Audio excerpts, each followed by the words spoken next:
Gusto nating mamingwit kasi wala tayong ulam, kaya lang wala tayong pamingwit, kaya gagawa lang tayo ng DIY na pamingwit mga idol. Ang gagamitin pala natin ay ang bala ng stapler mga idol.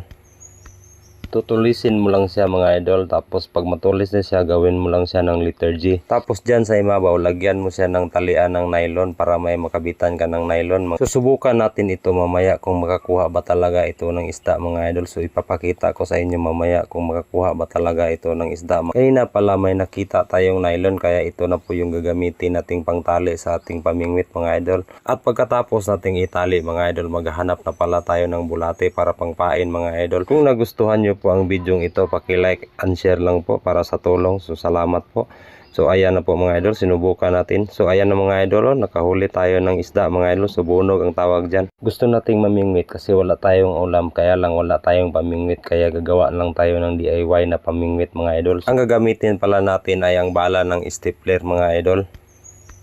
Tutulisin mo lang siya mga idol, tapos pag matulis na siya, gawin mo lang siya ng letter G. Tapos dyan sa imabaw, lagyan mo siya ng talian ng nylon para may makabitan ka ng nylon. Susubukan natin ito mamaya kung makakuha ba talaga ito ng isda mga idol. So ipapakita ko sa inyo mamaya kung makakuha ba talaga ito ng isda. Kanina pala may nakita tayong nylon, kaya ito na po yung gagamitin nating pangtali sa ating pamingwit mga idol. At pagkatapos nating itali mga idol, maghahanap na pala tayo ng bulate para pangpain mga idol. Kung nagustuhan nyo po ang video ito, paki-like and share lang po para sa tulong. So salamat po.